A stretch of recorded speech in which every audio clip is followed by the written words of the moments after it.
Assalamualaikum, hello, and welcome back to yet another religiously nerdy podcast. Today we have a special guest joining us from Muslim Art. If you've heard our podcast back in January, you'll know it was sponsored by them. So our special guest today is the executive director, Margari Hill. Hello, salaam alaikum. Waalaikumsalam. And Ramadan Mubarak, everyone who is listening or anything. Who might be fasting. Yes, we are recording. Yes. It was April and Ramadan on Bella to Goose. So that I'm really feeling it now. We're about like 10 days in now, I think. Or 11. No, I forgot if this is the 10th or 11th day today, but I think by the time this comes out, we'll be like halfway already, which is like, it's going by fast. Yeah. So, hello, we're here. So I want to know if you just introduce yourself and what you're currently nerding about. So currently I'll just introduce myself first. So I do anti-racism stuff. That's like my current like full-time job. But since I've been about 11 years old, I've been a sci-fi junkie.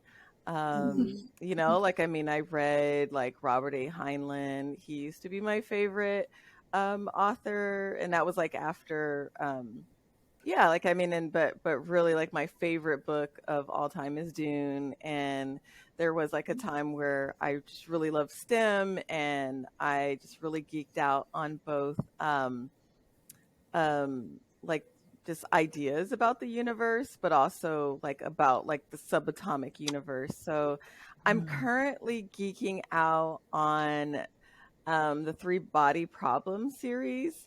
And so I just finished Death's End, which is like it was definitely hard sci-fi. So I'm like I now have to like research all the concepts that the author talked about. Great. I haven't heard that one before. I've heard of it, but never watched it or anything. So I want to know more about it. Yeah. So, so the book is written originally in Mandarin by Xiu Lui. Like, and I'm butchering the name. I'm just really bad. I should practice it more. I'm like, oh my gosh, because my sister studied Mandarin, but I didn't. I studied Arabic, but so it's set. So basically, it's like what happens if another alien civilization finds us, and and then that alien civilization, it's the three body problem. So normally, and that's like a concept in physics where if you have three objects in orbit, like if they're interacting with each other, that there's an infinite amount of ways that they could interact that you can't predict it. There's no equation that can predict it. And so it's like this big problem. So they live in this really hostile world because it has three suns.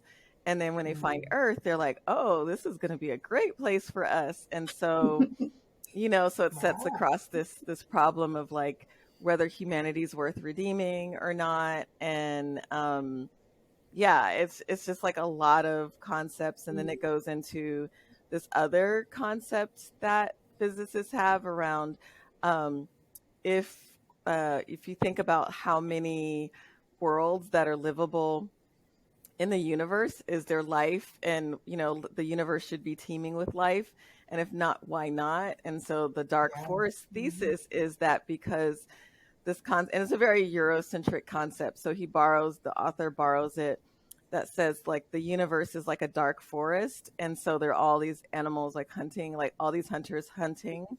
And so if they see a sign, it's a sign. Like if they see a sign of another hunter, that means like they have to go and like they assume that it's hostile because you won't be able to communicate with it, so you have to destroy it. So instead, what they just all are doing is just being quiet and hiding out, like from each other, like from any other hunter.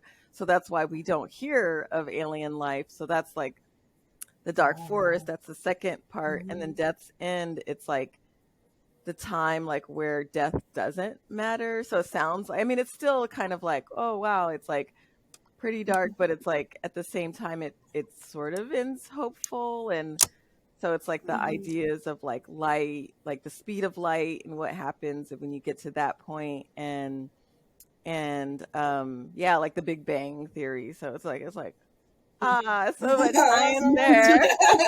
Theoretical. Great. Well, that's So that's awesome. I yeah. have to. I hope I did it justice. I feel like the Three Body Yeah, Problem no, fans will be like, "You did That was a terrible." really good. That was a really good description. it sounds heavy, but it sounds Yeah. really good.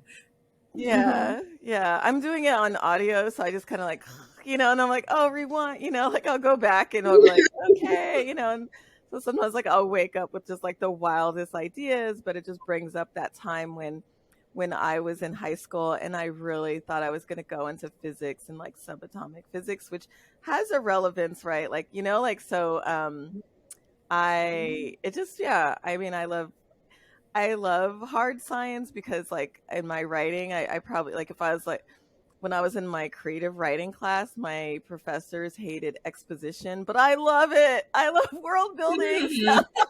So hard sci-fi is just like they're just like explaining. I'm like, that's the best kind of novel there is. So Yes. Mhm. Expositions. It reminds me of I read a book recently named called Dawn by Octavia Butler. Have you heard of it? I haven't read Dawn, No. and so I'm actually Mhm. now I'm intrigued. That may be the You next should. one. It talks about issues about aliens and taking over like human life and stuff. So it's just something you would be interested in, I think. Octavia Butler. Also, I read a lot of Octavia Butler stuff. It's like she's cool.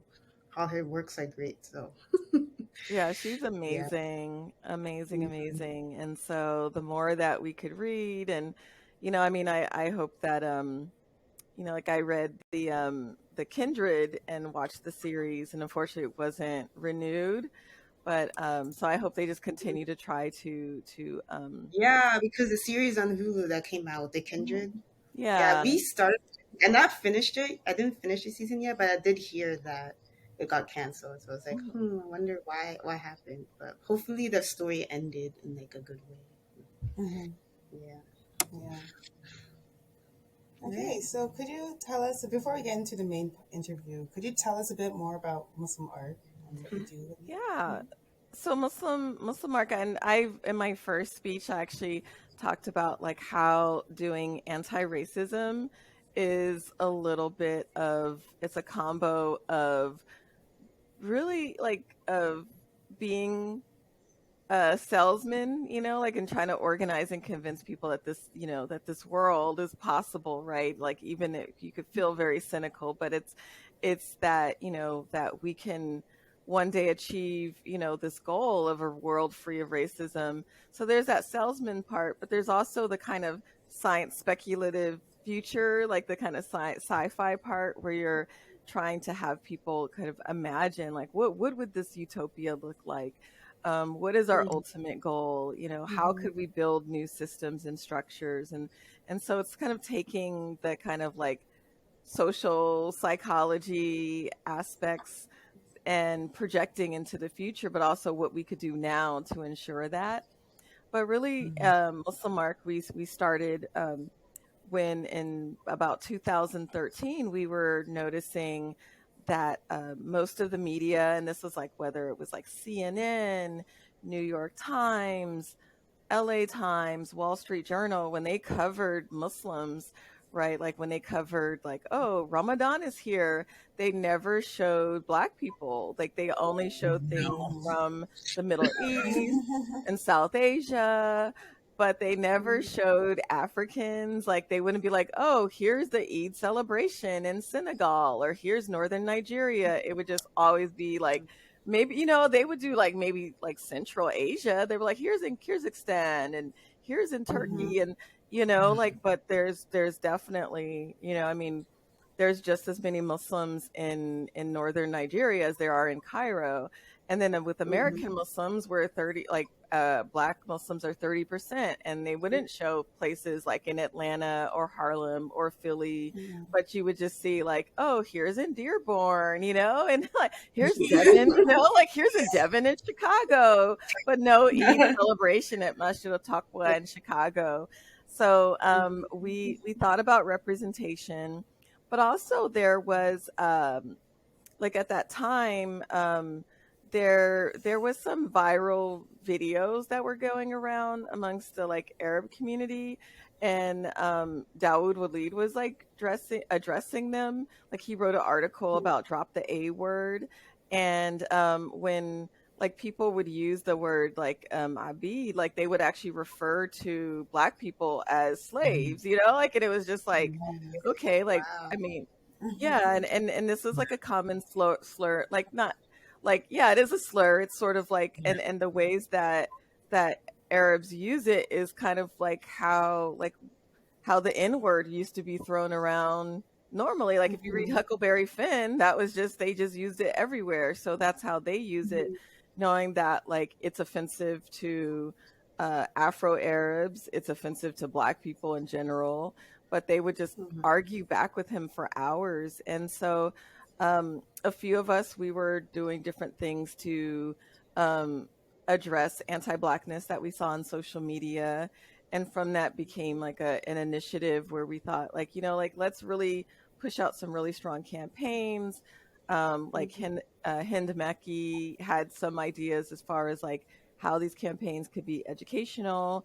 I was put in contact with Namira, who had gathered a bunch of people online, and from there like our synergy and co-working was really great. And Namira Islam is Bangladeshi American, and so they get it too, because a lot of times South Asians discriminate against them due to colorism.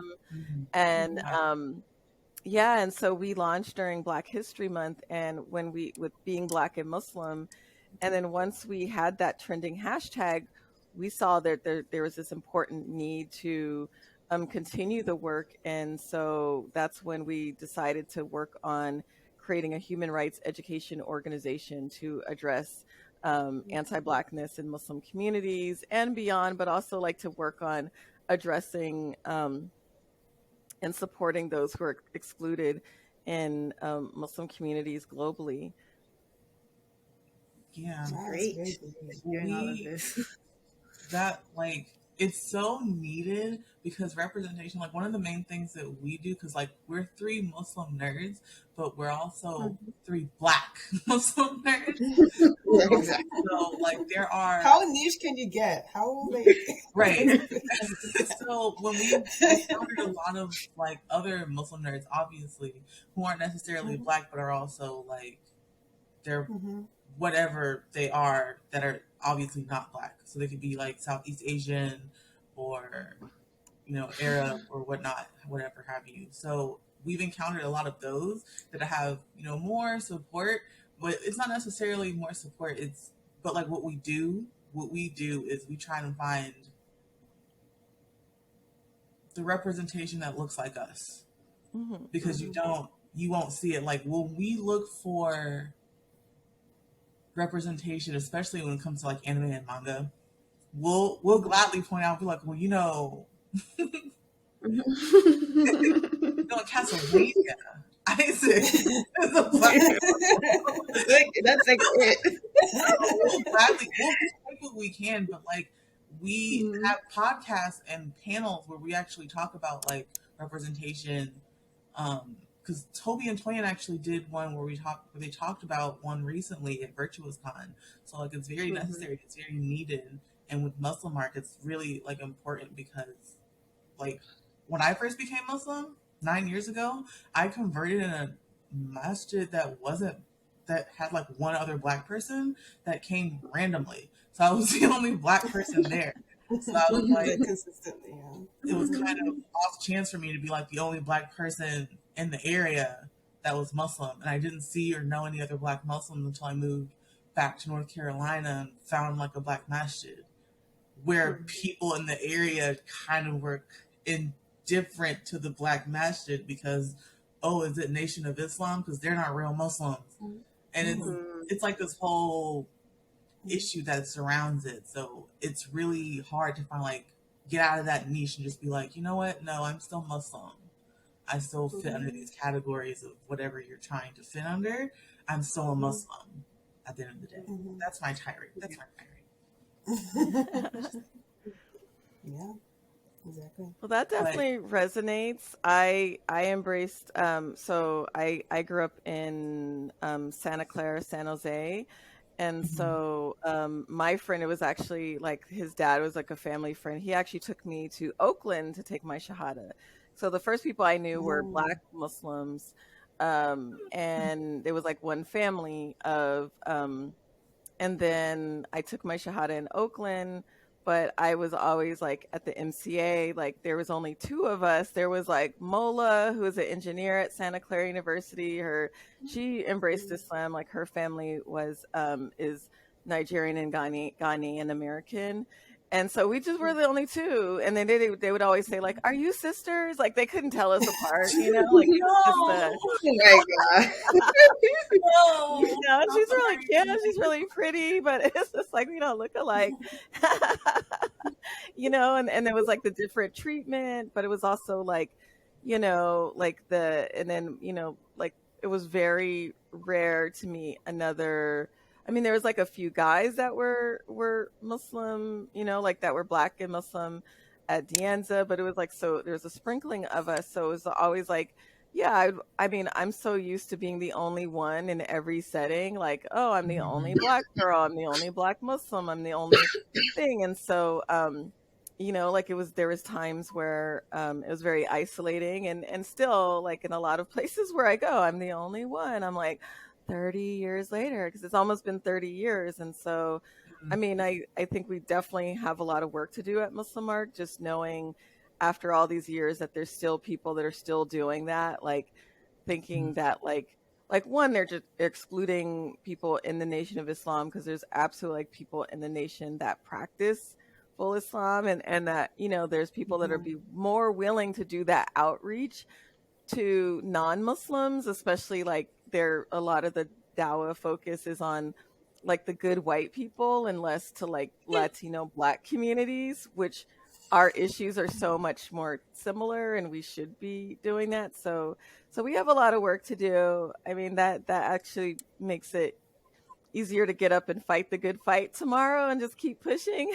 Just like so that we can keep that work going. So it's gonna, you know, I would hope that the path would be smoother for the next generation, because that's what they were all hoping for. They're like, oh, when the like back in '94 or something, like, oh, when the racist uncles pass the baton, but like, no, Gen X sucks. The new generation, like, they're all got work to do. We don't just do the intervention, it's just going to continue. So And just brought down. I feel like hopefully it'll like wean down. That's the goal. Like I feel like now there's like a whole other issue of misogyny, but that's a different topic. But like, oh yeah, let's come back on the misogyny, because I have a lot of thoughts on that. And Yeah, that's a whole. you know, but I'm here for my sisters. Like, I mean, I really want to center and uplift Black Muslim women, and especially protect and support Black young Black Muslim women. So, you know, this year is going to be a lot of me making that shift, you know, because I've been trying to like work with the allies, and, you know, and I don't know if you've read any of Saul Alinsky's work on, like, he has like rules for radicals. So he talks about community organizing.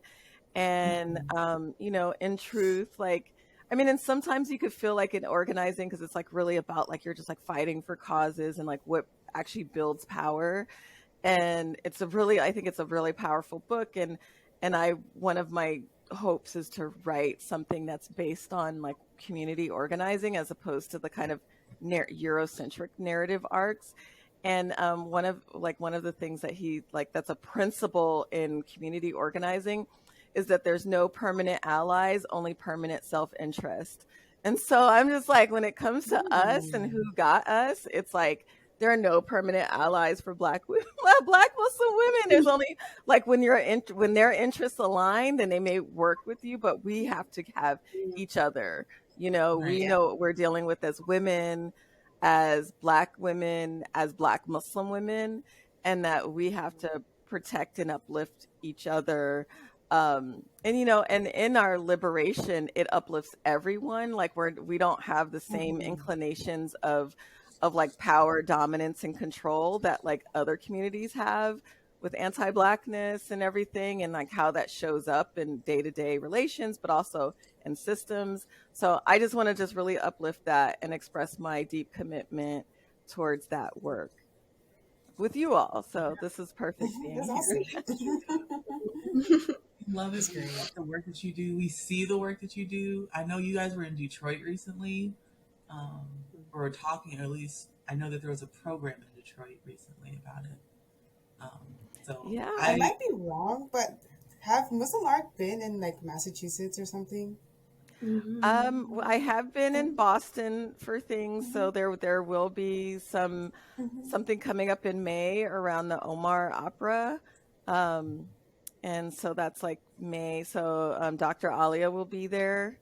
And I think they're kind of like working on some type of programming. But I've visited, like I've worked with the UUSC, Universalist Unitarian like I'm gonna miss it, Oh. service committee. So I was Unitarian Universalist, I Universalist, think. yeah. yeah, Unitarian Universalist.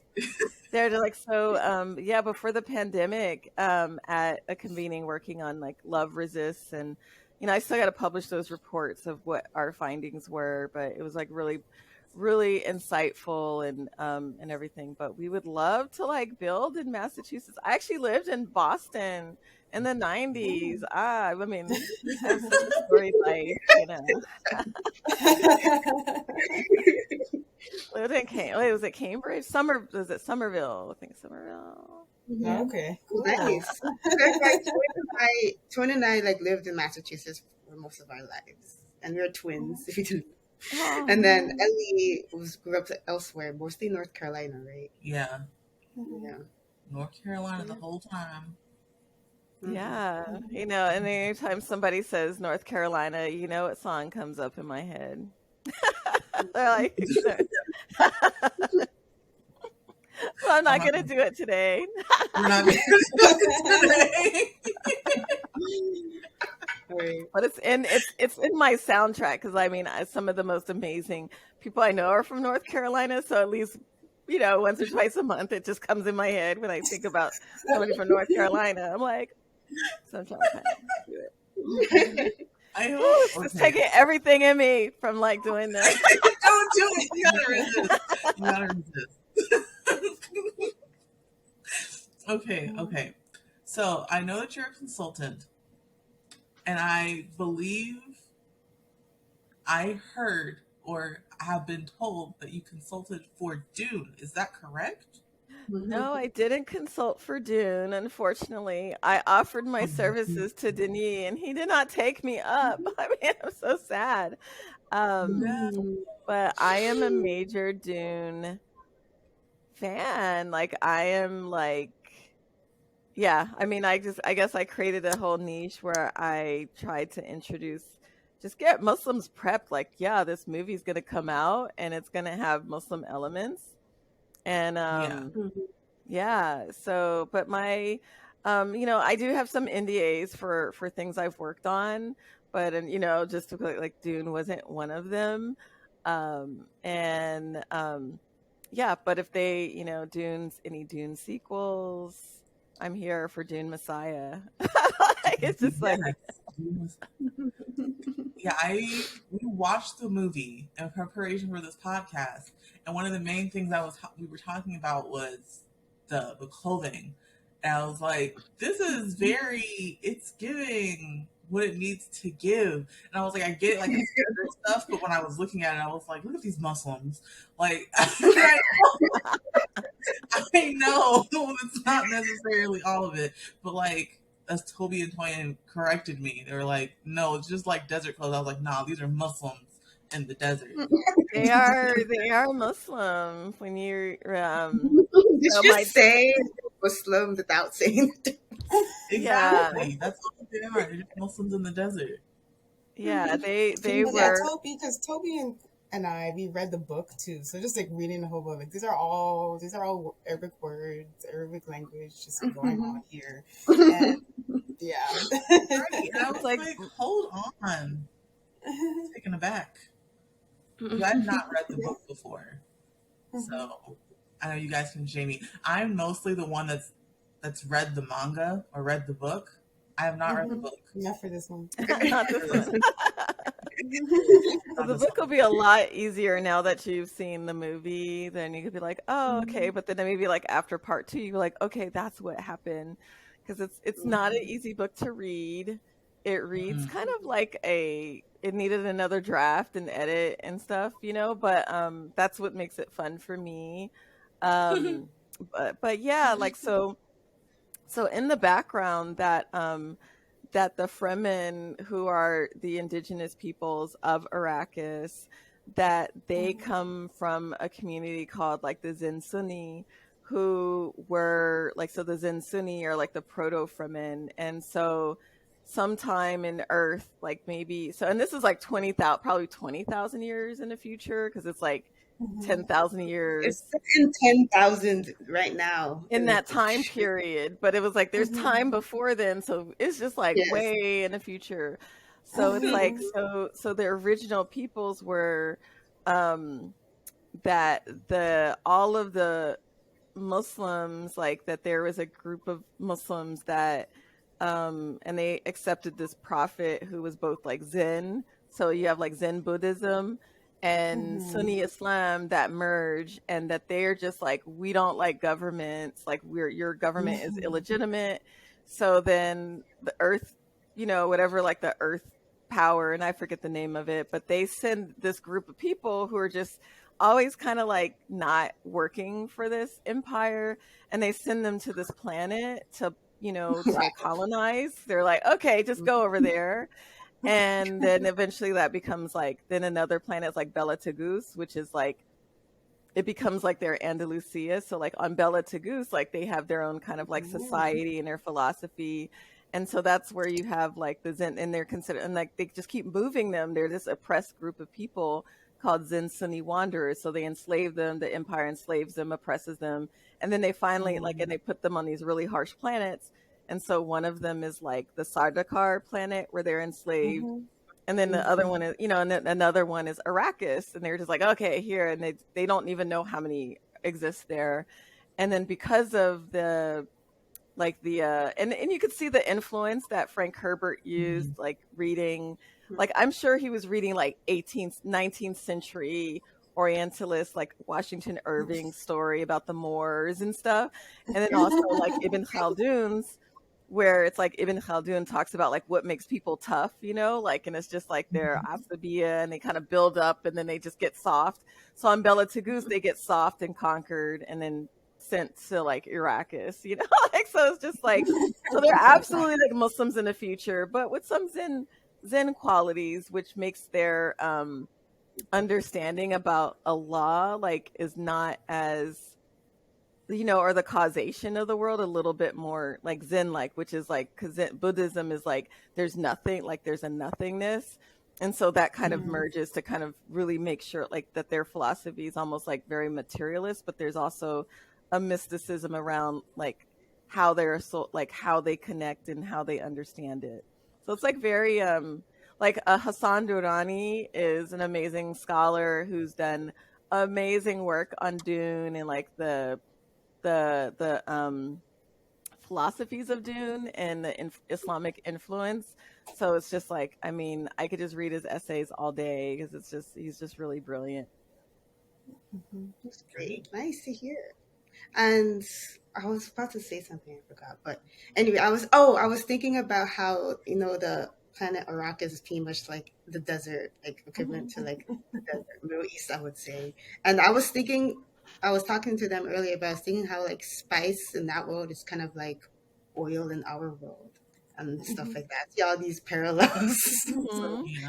yeah, I was wondering, what was Herbert thinking when he was writing this? What would you try to get at? I'm What it means. absolutely, he was convinced that, one of the things that a lot of people, when they trace the influence of Dune, the big missing piece that is just so ridiculous. I'm just like, how could they not know? It's like, the Mahdi was absolutely relevant in 19th century British Empire. So he's thinking about British Empire. He was thinking about Lawrence of Mm-hmm. Arabia, absolutely. Mm-hmm. And just like Mm-hmm. how, like, because that was, like just heavy on his mind, like, and it's a film masterpiece, but it's like, it's also this kind of problematic thing. But he was also thinking about the Mahdi revolt, like in Sudan. There's no way he went that deep into Islamic history, but without coming across the fact that the Mahdi just spanked General Gordon.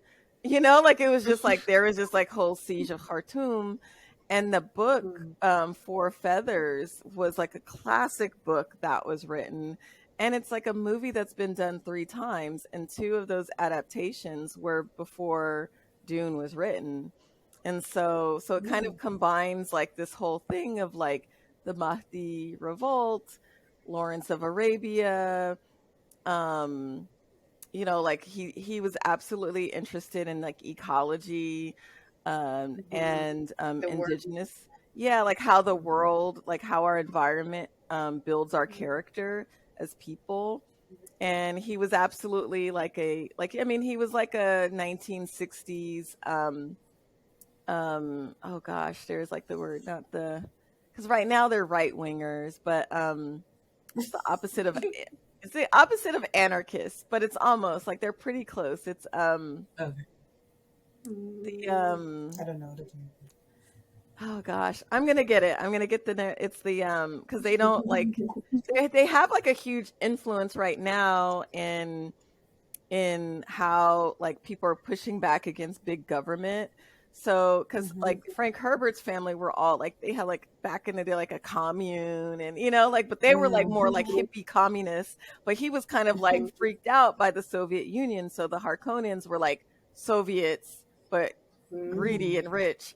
And so, like it's I'll get the name. So as you're talking, I'm Conservative. just gonna kind of do. Okay. Yeah, I mean, they were almost like but it's like the people that just kind of believe like government just needs to be as small as possible. Mm-hmm. Yeah. Yeah. I see what you mean. Yeah, Oh. so it's like I'm gonna get it. I'm gonna get the name, but let's continue, because once I get, I'm like, yeah, he was that type of Oregon group of people. Mm-hmm. Great. Yeah. So we already kind of talked about how you kind of already mentioned how you got into Dune and stuff like that. So I don't know if you wanted to elaborate on like how you came across the Dune and everything. I know you're a huge sci-fi nerd and stuff Hmm. growing up. Yeah. Yeah. So there was the David Lynch movie. So we had HBO, Yeah. and I used to stay up, and it was like late at night. I don't know if you saw the original Dune, but it is I like, Point and I did. Again, It's an interesting movie. Let's just say yeah, it is very interesting, but it was like, I mean, for the 80s, I mean, even though there was some Yeah, weird for the stuff like 80s. back in Yeah. like when you see like Tron with the blocky stuff, but there was actually Mhm. absolute things that were absolutely beautiful about it, like the gowns, the like the Mhm. and I also felt like the actor was very kind of like ethereal, like when he played in even later on, like I used to watch the oh gosh, it was like another show, but like that came out. It was Twin Peaks. So like he was always kind of like, Mhm. like out there and stuff.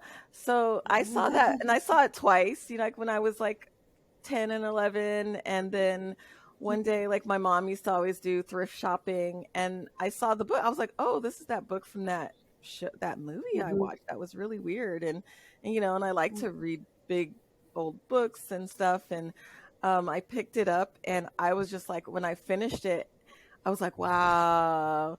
And then I saw the glossary, and I was like, oh my gosh, I'm gonna reread it. And I just like totally geeked out to it. And at that time, like being a like I always was kind of very nerdy. I was very smart as a little girl. I always read a lot, and my classmates didn't understand me. And here was this 15-year-old. Not only was the 15-year-old boy was very weird, and and he's like, I'm a freak, and I felt like that too, like because I just like had an Basically. encyclopedia. I just read stuff, and I would always correct people, and I was just like, da, da, da, da, da, like I had like a very like it takes a lot for me to learn to be like calm down when I have like things I like to talk about, because I'll just go like you can see me just going off about Dune. I'm like, I'm gonna tell you all the facts and all the things, and then people are like, leave me alone. So I would have that, and so I related to that, but I also related to another character, Alia, his Paul's sister, who I am. know this was character yet, but yeah, comes up later in the first book. Okay, I was gonna yeah. say. That's like so his mother's pregnant at the time, Yeah. so and we haven't got to the thing that makes Alia, like where she's like one of the most interesting characters that was created. And so I really related to Alia because like I really had and also like my understanding of being able to see some in the future. So I had some clairvoyance at the time, Oh, nice. and Oh.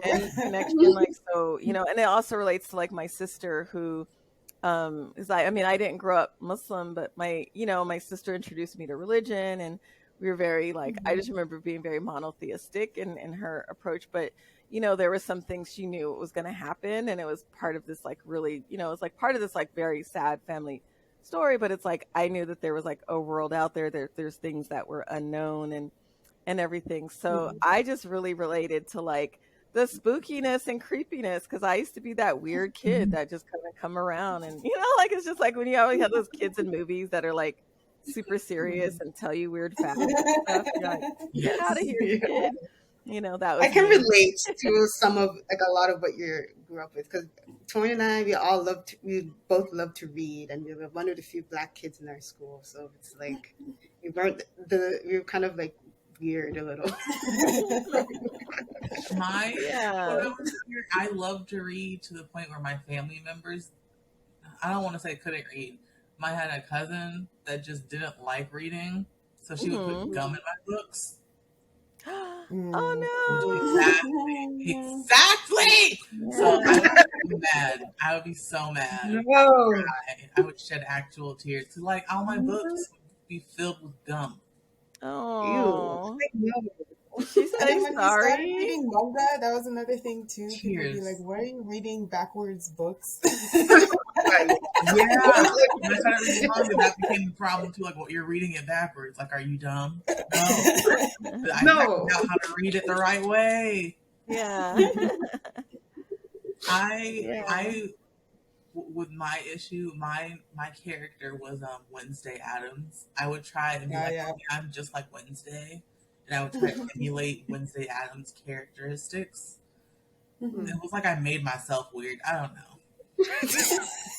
Maybe like resonated, like seeing through the thing. So I figured out the name. Like I found it. It's so Frank Herbert was an Oregon libertarian. So he believed in the minimal state intervention in things, like in the private lives, or for like, like, but just like kind of, so he always had a critique about bureaucracy and things like that. So yeah. That's cool.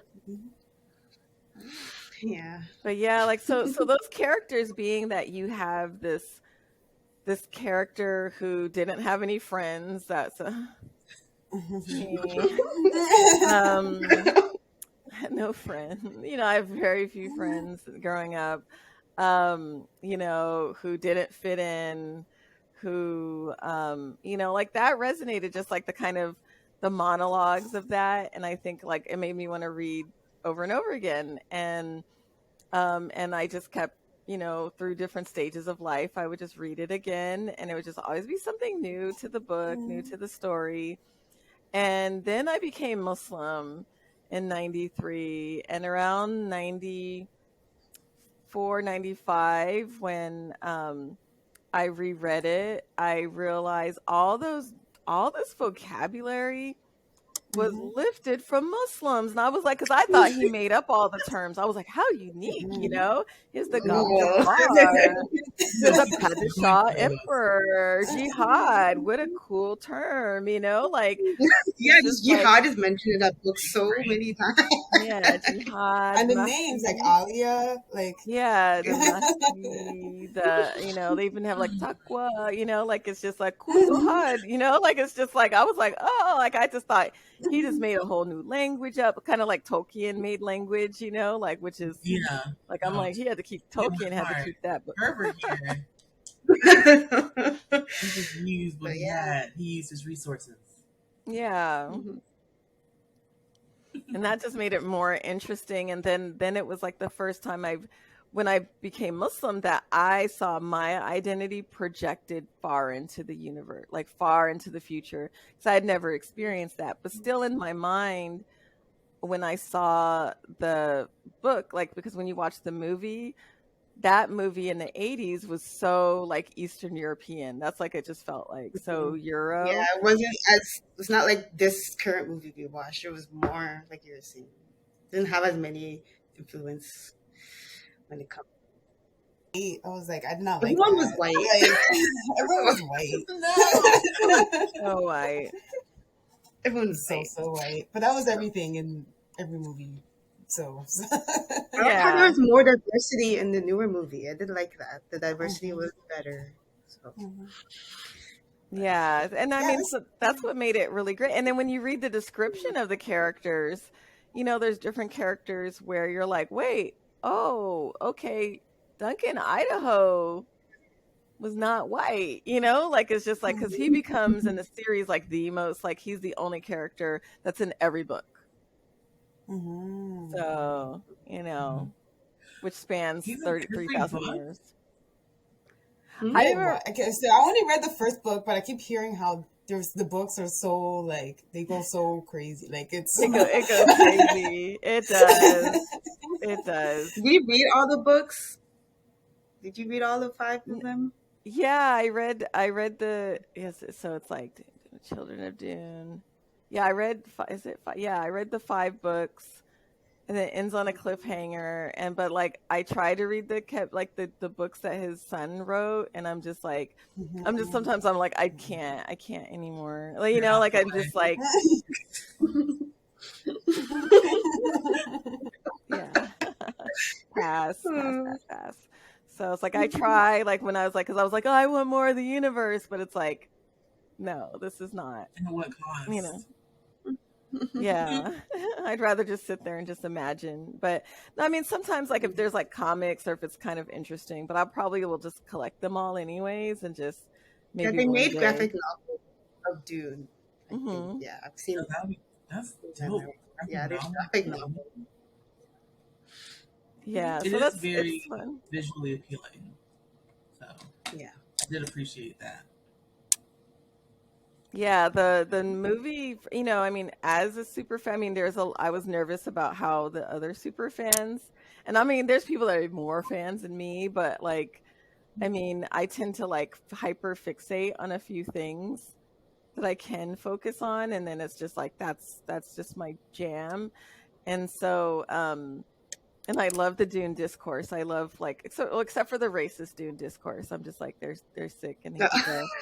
But anybody Yeah. else talking about Dune, like I could listen to them talk about it, and so it's like a comfort book for me, and you know, especially during the pandemic because it was so sad. Like I was just like, When I you know, read it like during the pandemic. So yeah, Toyin I read the first book during the pandemic with like a book club and stuff. It's how we got into Dune. So hmm yeah, the pandemic did a lot of things to us, but one of the things was finding more communities online to nerd things about. So yeah, I'm so happy because it was yeah, lonely being a nerd kid. It was so lonely. So now we can kind of like hug on our inner child and like love them, you know, be like, oh, and we have our tribe because we wouldn't have been able to find each other without just like that time we were just online Right. connecting on Twitter. And you know, so I feel much more fulfilled and connected. And I, you know, when I was in high school, I mean, I spent a lot of my time trying to fit in and learn, like how to socialize with people. And I still do that now. Like, I mean, I'm honestly like, I'm obviously like a very chatty person, but I don't like, I'm very, like sometimes it could be very difficult. It could be very draining. And then trying to figure out people, like, I just don't like, I'm like, and it's very hard to like, not to say like read people, but, some like interpersonal conflicts or anticipating that. And so it's just nice to be in like community where there's other people where we're just gonna nerd out and we're just gonna think lofty thoughts or imagine things or talk about anime. And in high school I didn't really have people to talk about Robotech with or what I like to watch. Like it was just like maybe one friend liked anime and we went to the convention together. Like it was just like so rare to find Yeah. people. Mhm. Well, it is getting better now. I think like more people are getting into anime and all these Hmm. other like sci-fi, and it's not like as weird as it was back then anymore. So just Yeah. wanna make ourselves more known and like, hey, we're fine. We just like all these things. We're just a super fans of these like fandoms, Mhm. But Yeah. mhm. So like as far as like what are the the anime that I'm so interested in, the anime that you like. Oh, I see. So Oh, you flipped the question on us. Yeah. So Toby and Toyin will watch anime all day. almost not like all day, And I but don't say that to like I say that because I cannot sit and watch anime. But like I tweeted on Twitter the other day when you had made the post about Hunter x Hunter, Enter X, and yeah. Fill Up, and I was like, "What is that real?" I have a lot of backlog that I need to watch as far as anime. But one of the Mhm. animes that I know I really for sure am watching currently is I'm trying to get through Bleach. I'm trying to get through Mhm. Mhm. Bleach, old school Bleach, not Thousand Year Blood Bleach. War. I'm trying to Yeah. rewatch Bleach. I need to catch up with Jujutsu Kaisen because Yeah, because coming back in the manga, summer. Yeah. yes, because it's coming back, and apparently everybody and their Mhm. mama is waiting for Toji, and so am I.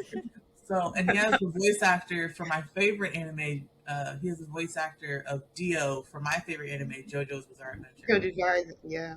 So that's what I'm looking forward to. That's what I'm watching head on right Mhm. now. Everyone in Bleach is um, really just, I don't know. I can't explain it. I love Bleach. I love Me watching Bleach. too. I love being a part of Bleach. That and Mhm. then Yu Yu Hakusho. I'm trying to get through all the old ones because those Mhm. are the staple ones, the ones that the foundational animes. I'm trying to get those Mhm. packing and locked and loaded Yeah. That's and fantastic. healing Because that. Bleach has some really great concepts, and I guess like I just haven't gotten like, it's like I'm like, okay, I got to prioritize my anime watching, figure out what's also like, like things like, cuz like my daughter watches anime, she watches a lot. So that's like where she's like watching Hunter x Hunter for Eid, like what, like Eid 2021. I took her to the one, what is the oh gosh, I'm blanking. I'm so bad with is it names because Demon like Slayer? it's like when it, The yeah, like Demon Slayer, and I was just like, okay, like it was a lot. I mean, she loved it. That Um, the Demon Slayer is beautiful though. Yeah, Demon Slayer is highly recommend Demon Slayer. It's so good, so visually appealing. It It's mhm. is great. very visually appealing. Hmm.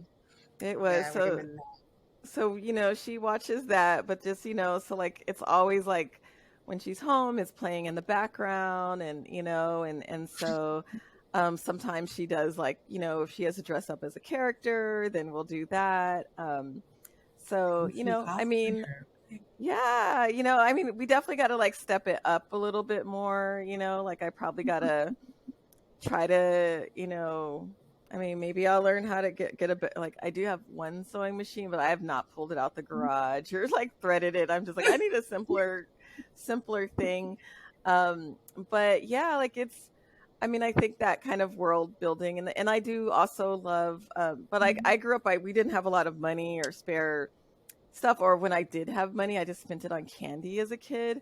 And then, but I didn't read a lot of comics, but like I do love comics. I do love manga, and it's just like a very, just to see how they're able to build these kind of worlds. And so, I mean, I think some of the anime that comes from manga has these like really interesting storylines. And so, yeah, like, I mean, but mine is like, I mean, I'm going back to like the 80s is like my favorites. And then there's obviously like the 90s that I really loved. And there's a few series now that I'm just like, oh wow, like that's really interesting, or just like it's like mind blowing how they're doing it. So any recommendations that are kind of like, like just that I always enjoy some recommendations so that I can, that I could enjoy during, because I tend to like multitask. Like I'll try to do my exercises or stretches or physical therapy while watching something or Yeah, me cleaning my too. I do that. house.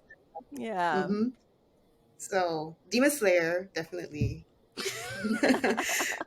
And Ellie mentioned Jujutsu Kaisen, which is really good. It's very new, so it's not a lot of episodes yet. So it's Hmm. something you can get into. Bleach, also Yeah. rewatching Bleach with Ellie, which is really good. There's something Currently, called the Dark Trilogy too that people are talking about, which is Jujutsu Kaisen, Hell's Paradise, and Oh, Chainsaw Man. oh yeah, Chainsaw Man, more mature, but yeah. Yeah, very mature. really Very I'm mature, very mature, very mature. so checking this out. Yeah. I mean, yeah. some are so dark, you're just like, like, I mean, it's not like when people try to do horror, like, I'm not going to be scared in that same way, but, um, Mhm. like it is, they have some interesting things, like different concepts where you're just like, wow, like the understanding of like the moral universe is so different but also complex. And so I can enjoy that. Sometimes like I don't like the anime tropes, and like especially around gender, and you're just like, like sometimes those annoy me. Like I'm just like, okay, like this is, here we go again, awkward guy that has all the girls love them, and they're What? just What? You are reading me right now. This shelf is filled with that trope. yeah. It is filled with the romance trope of the awkward guy getting the girl. And I It's eat like it this. up. You have like the harem. Like I don't like the harem where they're all like, "Oh my gosh," and then One specifically that I know I'm not recommending this because this is exactly what it is. It's quintessential quintuplets where a guy gets hired to be a Mm. tutor for these quintuplets, and he's just a regular Oh, guy. And the catch is that he marries one of them, but you don't know which one he marries yet. oh yeah, yeah, I've heard that's about it. Quintuplets, right? They So have they to all look change. alike, or All look alike. They just have different hair. just all, wow. oh gosh, yeah, Yeah, slightly I different, would exaggerated personally recommend. personalities. Yeah, different personalities, same face, different hair. But I would recommend JoJo's Bizarre Adventure. It can get wild because it is It does bizarre. get wild. It It does can get, get yes. wild, but I do recommend it. I love the storyline. The art is Hmm. fantastic. He's done collabs with high top fashion brands before. It's amazing. Okay, Hmm. Yeah, Gucci. What else? wow, Another one I'm watching that currently just had their season end was My Hero Academia. I don't know if you've heard of it, but I've I heard of really enjoy it. that. Enjoy You should that. check that. It's pretty long though now. It's like in the 100s now, episodes wise. But that's something I would like, and probably daughter would probably like it or watch it already, watching it Hmm. already. Something I would recommend as well. Yeah, we want to keep it. Like I mean, I just really couldn't get into. I know like they're doing the live action one, but Live Oh my god. actions is a whole different thing. Like, just don't watch those. Yeah, like it's the Are you talking about Avatar? not Avatar. I know, like I know we were like, because we watched. She liked Avatar. I liked Avatar. I didn't like Korra as much. Like I was just like, why is there so much romance? We don't need all of that. Like we just needed them to fight. Like just fight. Be Person to say teammates. that. Like I hear you, but Toyin and I love Avatar and Korra. Like we like love both series a lot. So, but I can see yeah. that For they like they like did my get enough. daughter loving it, like I'm just like she's 11, so I'm just like like so I feel like it was kind of like I mean for me as a mom, like that was kind of like the thing that got me, but otherwise like it's cool, like it was like very interesting in their world expand, like building that world and like showing the post war, what the thing. Yeah, So but like I mean I also am like I'm like, is that really anime? Like it's anime style, but like there's still, like the way that they do the storyline. I mean, it's not even really anime style because there's a certain way like anime stylistically, like that Japanese like the genre and so but no, it's the one it's like where they're pirates. I just can't with that. Like I One One Piece? try Piece. One Piece, yeah. I was like so many You couldn't episodes. get into One Piece. I'm hearing. Yeah, it's One just so Piece many. is too much. I enjoy One Piece, but it's not for everyone. But I've been reading the manga instead of the anime because you know how the anime is like over 1,000 episodes now. Like Like, I don't even know yeah, how I'm supposed to finish. how I'm not did even you talking do about the manga. I'm The manga supposed to watch 1,000 got like episodes, four the but books. Gundam? Which ones? Yeah, like Gundam is confusing. Like I'm like, who's fighting who? I can't tell. I don't know. They all look fascist to me. There's no good side. They're not relatable characters. I don't know. Maybe just that's my thing with like whenever I tried Gundam, but I just am weird. I never tried Gundam. But I never tried Gundam. I just like the gunplay. Gunplay? mm, Gunplay. Yeah, I The just like the build. mecha. Yeah, like but Yeah. it's just like the other stuff. So I don't know, just like it has to have like a driving plot, but just like Earth forces versus forces. I don't know, like it just didn't kind of pull me Yeah. enough to be like the stakes. Like I'm just like it's just people fighting people for no reason. Unlike, but maybe that's just me. Like some people have done a good job of showing, like there's like a few other anime that's done okay, but then it just ends up being like the other trope, which is like the hero who has like no emotions, no change, no development, is super cold, like I don't know. Like It's I'm so just like they brainy. just need yeah, like like there's this one where they like people swore by that like and I'm just I don't even remember the name of it, but it's like what is it, the Gaius something, and what's it's it always called? like a teenager that just doesn't have emotions.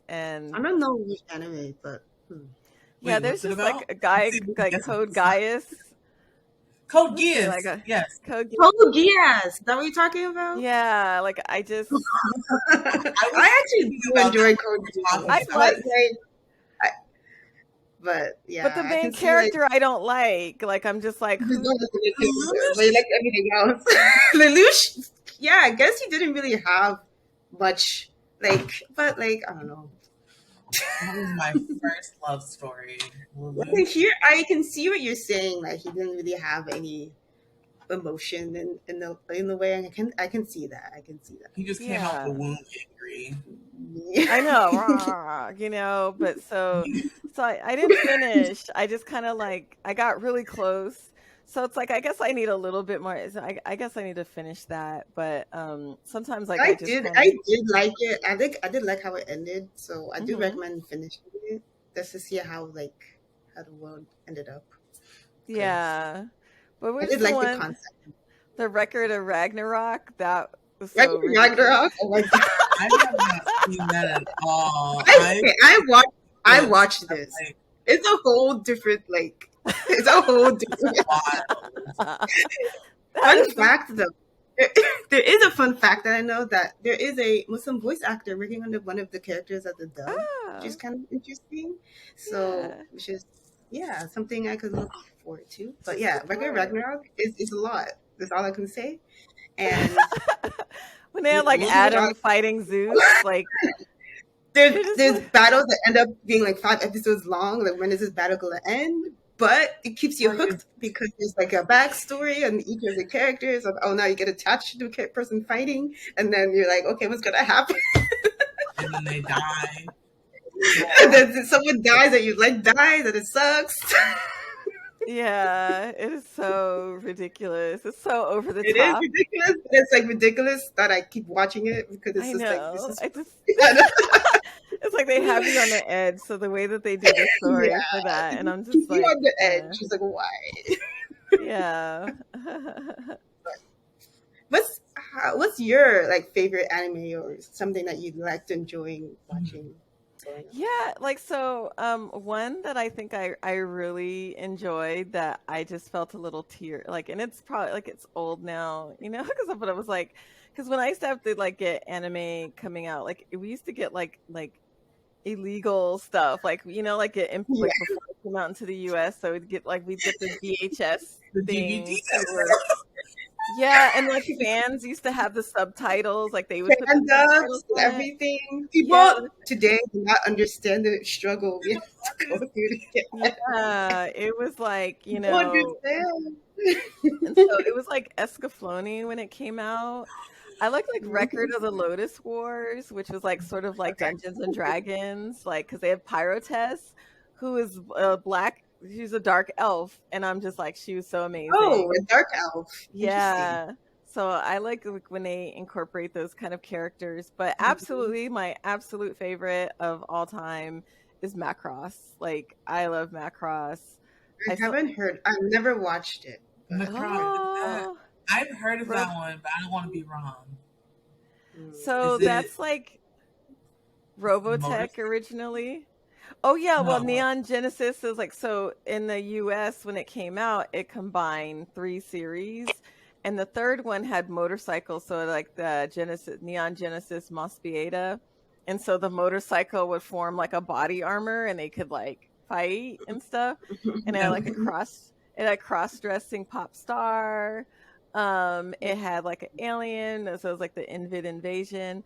But my favorite was like the first part of the series, which was like a giant battleship that was actually an alien ship that the aliens, so there's giant humanoid aliens that kept chasing the last of the human population. And so like Mac, and they had a singing like a Japanese pop star, and that one, and so, and there was like a love triangle, and it was like the first. So if you go to my Medium, like I actually write about Claudia Grant, and who was like the actual first black anime character I've met, you know, like who was like, Wow. clearly she's a black woman, you know, like because sometimes you'll see people that are like swarthy or they're dark and they make them kind of weird, but she was an attractive black woman, and she was also the fiance of the top, like the he was the, what is it, the senpai of Rick Hunter, who's the main character. Oh, that's really So it's like, so yeah, like so she has, you know, she has like, they have a backstory. She's like the best friend of Lisa Hayes, and I was like, oh, she's like on this, you know, she's on the bridge of the battleship, and then you just kind of get into like how annoying Lin Minmay was, and so like it's just sort of like this love triangle, but it's like my favorite character in that whole series is this alien pilot named Miria, and she's amazing, and you know, and I just, yeah, it was just like, it's really corny, I hate to say, but it's like she has like the classic, the trope, the lover, like the to enemies to lovers, like where she's mad that she gets beaten by this other ace pilot, Max, and so then she's like on this revenge tip to like, so she shrinks down to human form to hunt him down, and then she finds him and challenge, you know, and then he's like, but he likes her, he's like, let's go on a date, she's like, okay, And then she goes to try to kill him and she loses and she's like, take me out. And he was like, no, you're beautiful. And they get married to show that the Zentradi and humans Yes. can get along. And then they fight alongside each other and have a kid. And it's just really cute. Like, it's just like, so I guess I don't hate, like, I'm not like, my misandry is not full effect, you know. I'm like, there could be enemies to lovers type of thing, you know. We can get along as, you know, humans and Zentradi. Enemies to lovers is the best trope, honestly. Yeah. Yeah. So I should check this out, Macross. I should check it out. I haven't watched a lot of 90s or anime. It's 80s. It is like, It's so 80s. Yeah, I've seen so the I think I've seen this black character before. stuff But like it actually yeah. has like cool like natural hair, things like that, you know. mhm. Mhm. It was good Yeah. character. Yeah. So in Macross too, it's like, I mean, the movie, so they did the series and it's kind of uneven in like the quality of it, but it's like, it's just such an interesting storyline. But the movie, Do You Remember Love? It is a visual masterpiece. Like, it is beautiful still, you know, and these are like, you know, you're like, it's hand drawn. And so when you watch it, so I highly recommend watching Do You Remember Love? The story may be like, okay, this is bits, but you kind of get a sense of like, it's like a retelling of the story. And you know, and you could kind of see its influence through different things, but it's also like, you know, influenced by Gundam and other big space movies. So yeah, I mean, I'll take you all the way back to the 80s with Captain Harlock and Queen of a Thousand Years. So it's just like, Do it. yeah. I love the Right. art style. Mhm. Yeah. Yeah. It's, you know, it's really fun. And then now we just have such great technology. I just want to see, you know, I mean, I would love to have like stronger storylines. Like, I'm like, please, no more tropes. Just make it more complex. Yeah, like have a One anime I do recommend. You probably heard of it, Attack on Titan. Have you watched Yeah. that? Yeah, I recommend that. That's a masterpiece right there. I haven't caught all the way up with it, but that's a masterpiece. So I won't Yes. spoil you, but there is one more episode left of the whole show that's coming out in like the fall, and it's gonna be a lot. So You know, It's gonna be so much. Yeah, like, I mean, even when I do the summaries of it, like, I'm like, I don't understand. Like, I'll just be like, I'm trying to understand what's happening. So it's like, I gotta like, so yeah, I'm gonna probably have to lean everything on. will make sense, and everything will start making sense. in the Yeah, end. Yeah. I look That's all I can forward say. to it. Yeah, because they're coming out the walls and they're just like, Yeah, and that was look. I was stuck on season 1 on that. I was so confused. It was a wild experience. yeah, that's so good. We do have one other question for you, because I know on Sure. Saturdays at 12, I believe you talk with Fresh Pulp about sci-fi. Mm-hmm. I haven't been able to make them because I always have children in my house, and I never can pay attention to random children doing foolishness and paying attention at the same time. It doesn't work that way, for me at least. Can you tell us more about what you guys do at Fresh Pulp? Yeah, so I am like the futurist strategy person. I mean, I just made up that title, but you know, but it's like I made it up. I was like, I put it there because it's like I do a lot of the work on like strategy and thinking about like what are we doing long term of and like how we're kind of building out the work and you know even our analysis. And so John Austin is actually like a very brilliant I don't know, I mean, he has like a lot of very interesting skills that like that are tie into the STEM, which includes doing virtual environments, like aspects of design, design projects, and so Fresh Pulp is a science fiction, like kind of science lifestyle magazine. And so what he's focusing on is like in the actual publication, it's meant to have a framework like as he builds out the model of being like where the writers keep their work, but it's also like as there's revenue, like that they also like everybody gets a share. So it's more like of a kind of collectivist approach as opposed to writing for a capitalist model where you're trying to get the bestseller and get that out. But it's focusing mainly on people of color and like it's like the speculative future, but really focus on the sciences as opposed to like magic, right? So it's very much more like materialist in its work, because a lot of and we, while we still respect like the ideas of like, you know, within Afrofuturism, which incorporates magic and mysticism, even some people using jinn, we're just like, you know, like we want to imagine like a kind of like what happens when you can talk about things in the future using the laws of physics as we understand them now. And so that's what it's really focused on. And, you know, even like talking like essays about science fiction. So that's also welcome to that work. And so having, you know, like really kind of creating that kind of niche where that people of color can be, you know, like we're kind of pushed out of that work and like we're not associated with the sciences. But if we can have a space for marginalized peoples, especially, you know, like, I mean, because there's certain ethnic groups where they see them as scientists, right? And in other ones, they don't. And so, and I know like when I was in high school, like it was very hostile towards me. Like I felt a lot of hostility as a Black girl in the sciences and resentment. And that was like around the time to push back against affirmative action.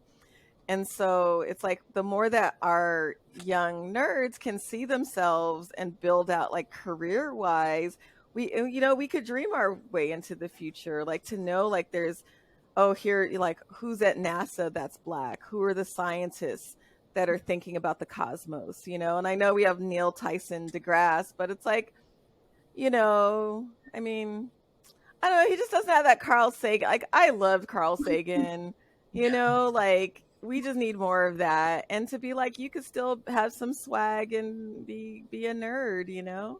It's a cool thing. Yeah. We could do all those things. So that's kind of like what we do. So on the show, kind of like which we're kind of building out, it's like we're talking about what is like shows that are science fiction shows, and we kind of explore the kind of more the social science behind it, and sometimes the science. So like this week or like the week before, we were talking about like what is the BMI of the average Jedi, you know, like the midichlorians, you know, like is that effective? Does that keep them like fit with their metabolism? Because back to metabolism and back to Star Wars, George Lucas was influenced by Dune Mm-hmm. to create Wow. Star Wars. So the Jedi are actually the Bene Gesserit. So even you have like this idea. So it's like, so in Dune, the so you have the Bene Gesserit, who's like they're a sisterhood, like it's a women's group where they have mastered their like inner composition and body and like mind tricks, so they could use the voice, right? You know, like Yes. that they use like the Jedi mind trick, but through like getting the tonal things, they can get people to do what they want. They also have like a fighting skill called like the weirding way, so that's like Yep. the thing that you see in the thing. And they're also like, you know, like it's a sisterhood. So instead of like having it the sisterhood and you know, in Star Wars, you have it he uses the Jedi, but also Tatooine is a desert planet. You know, like the idea of the chosen one, you know, like that becomes a thing. Even the thing with twins, you know, like so Yep. there's a lot of things that are ripped from Dune, because some people are like Dune is like Star Wars, and it's like no, like when you're a hardcore Dune fan, you're like Dune You're came like, no. before. Dune came No. before the No, idea really? of like, you know, like, but there's like less magic in Dune. Like you have to like the idea of like in Dune, it's like that humans without reliance on computers have to master their mind and their body. So here's like thousands of years now, like they have to like, it's like what are the like the upper like limits of like what you could be as a human. And so when a human has all of their ancestral memories and they have the ability to calculate what could be, like how do you be able to see the future? And so he tries to do that calculation. So it still has a very materialist analysis around trying to explain how you could actually, how somebody could see the future or even see everything happening now.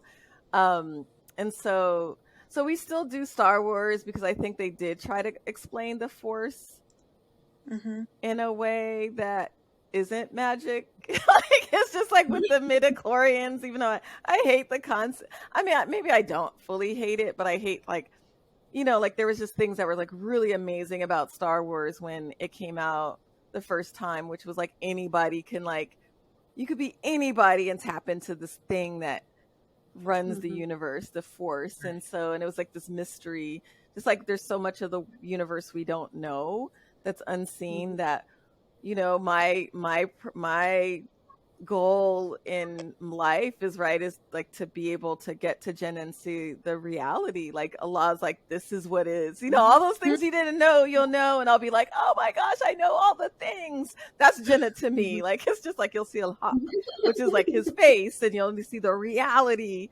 And I'll be like, that's what that is. That's what the beyond our electromagnetic spectrum looks like. So that's kind of like the nerd that I am. So I guess I'm a monotheist because I'm a super nerd. Yep. There's that one. That's cool. You just want to know the what is real, what's the reality, and like again, like the one creator, the one intelligence behind all of these things, like that's something like we like to know about. And Yeah. Right. So this is all fun, and I'm just really happy to thank you for giving me the space to kind of geek out. And if you ever want to know any of the classic anime, and then Yeah, I like, need more of the wanna- classics. I need more of the classics. That's what we need. You need that. We don't know I it. do have one question. Where can someone like watch Fresh Pulp? Like, how do they get and find it and stuff? Yeah, currently we're on Twitter Spaces. We do plan on moving to actually create our own blog, not vlog, like a podcast. But currently you could listen to us, any of the recordings on by going to the Twitter, going to Fresh Pulp. And the links are there, and you can hear us geek out about a lot of, we do some of the fantasy things, like we've done the Sandman, we've I need to done, watch. yeah, it's beautiful. Like we've done Andor, so we do when the Star Wars come out, so we've done like Andor, we've done The Last of Us. I just watched. I binged that show recently. It's great. You should watch it. It's great. It's so good. You need to watch it, Ellie. You need to. I don't do zombie stuff, and the good thing is like there's not that many, which It's makes not it, as lot. It's not as much. There's some Yeah. episodes where like you can take a breather away from it. But yeah, and you kind of overcome that because it's like they're so pretty, like it's just like so like wow, but then you don't want to eat any mushrooms. You're like looking at that. I see a mushroom on the ground. And it's funny because I'm a medical student and I was learning about fungi recently, and then the show came out at the right time. And we're like, oh shit.